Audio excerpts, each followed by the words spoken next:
You're about to take a deep dive into one of the biggest true crime cases in the universe, or at least on our part of the planet. From the Hidden Killers podcast and True Crime Today. The air in Rexburg, Idaho feels different now.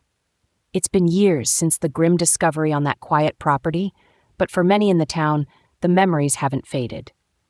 The land, unremarkable in its appearance, still holds the weight of what was buried there, both literally and figuratively. But now, there's something new happening. There's movement, the sound of machinery. The house that once stood as a monument to horror is being demolished, piece by piece, taken down by a local nonprofit. They say they're doing this to heal, to transform the space into something better. But for some, the wounds are still raw. We know this story. We've seen it on the news, read the headlines, watched the courtroom dramas unfold. Chad Daybell, the doomsday preacher, and his wife, Lori Vallow Daybell, convicted for the brutal murders of Lori's two children, Tylee Ryan and Joshua J.J. Vallow, along with Chad's first wife, Tammy Daybell. The details are chilling, almost too unbelievable to be true, and yet they are. But this story isn't just about the murders, it's about what happens after. What happens to a place marked by tragedy, a place where unimaginable crimes took place? What does a community do with the physical space left behind? And more importantly, how do they move forward? It's June 2020, and the quiet property in Fremont County, Idaho, has just become the center of a national horror story. 9 months after they went missing, the bodies of Tylee and JJ were found buried in shallow graves behind Chad Daybell's home. For months, speculation had swirled around their disappearance. Family members, investigators, and the media all wanted answers. The theories ranged from the bizarre to the tragic, but when the truth finally emerged, it was worse than anyone could have imagined. Tylee, just 16 years old, had been dismembered and burned before being buried on the property. JJ, only 7, was found nearby, his small body wrapped in plastic and duct tape. The details of their deaths were horrifying, but what made it even more grotesque was the context in which it all happened. This wasn't just a family tragedy. This was murder, fueled by Chad and Lori's alleged apocalyptic beliefs.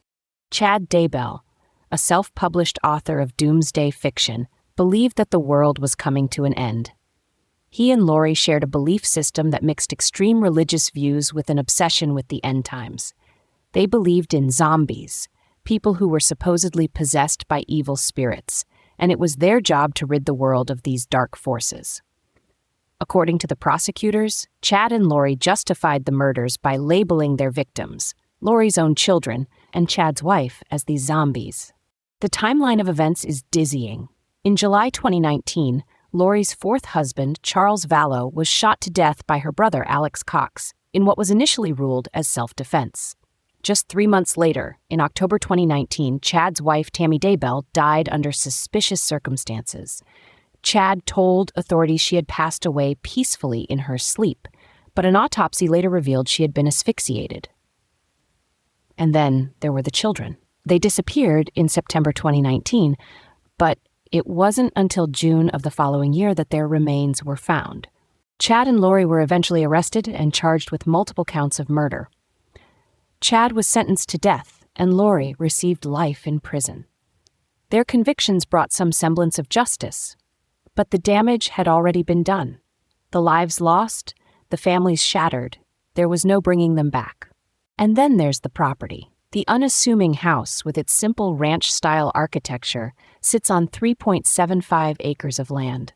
At first glance, it looks like any other home in rural Idaho. But for those who know the story, it's anything but ordinary. It's the place where the bodies were found, where Chad Daybell lived and worked, where he buried the children of his new wife. After the discovery, the property became infamous, a symbol of the Daybells' horrific actions. When the house went up for sale in 2021, many in the community were shocked. How could a place with such a dark history be put back on the market? The listing, which made vague references to a tragic situation, didn't stop people from speculating about who might buy the property. Some feared it would become a destination for true crime tourists, a macabre attraction for those fascinated by the gruesome details of the case. There were even rumors that someone might turn it into a murder Airbnb, capitalizing on the infamy of the Daybells. But then something unexpected happened. A local couple who wished to remain anonymous stepped in and bought the property. They weren't interested in turning it into a spectacle. In fact, they wanted to do the opposite. They had followed the case closely, and they were determined to make sure that the land would be used for something good. They formed a nonprofit called S.J. Healing Crossroads, and their mission was simple: to transform the property from a site of horror into a place of healing. They wasted no time. Within weeks of purchasing the property, they began the process of demolishing the house.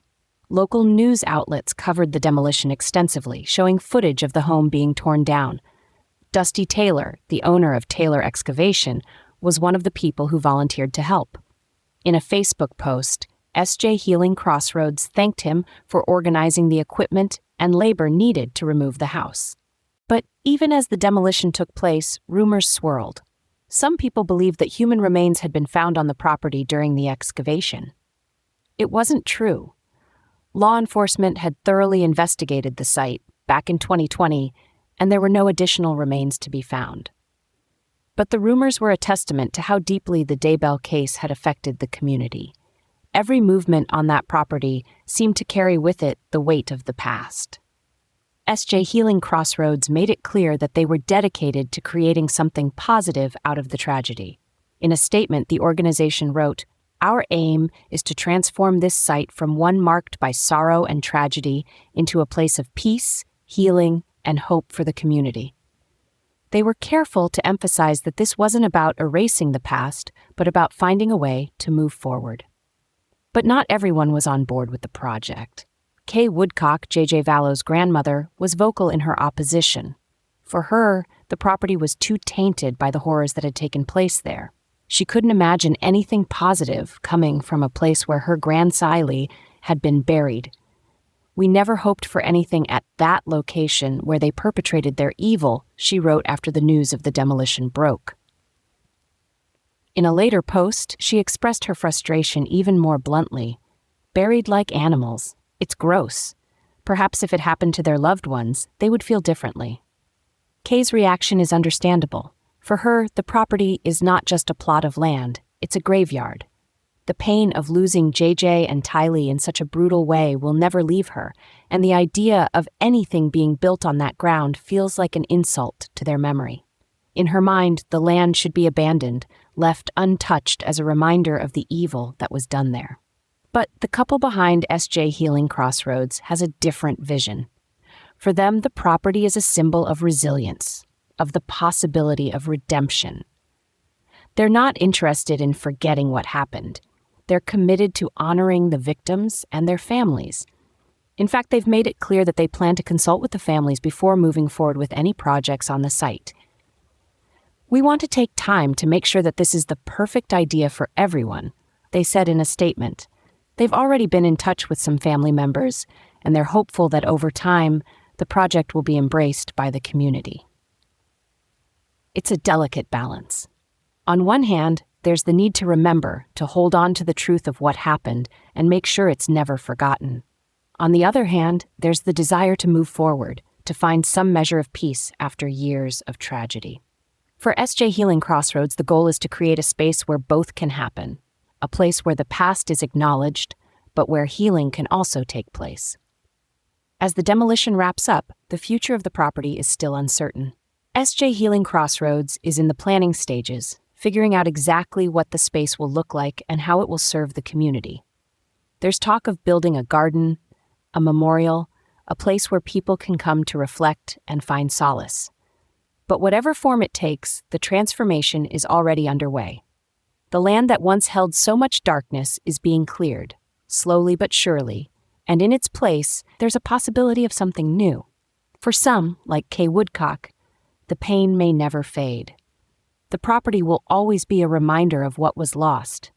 But for others, there's hope that the site can become something different, something that serves the community in a way that honors the victims without glorifying the tragedy. In the end, it's about more than just a piece of land.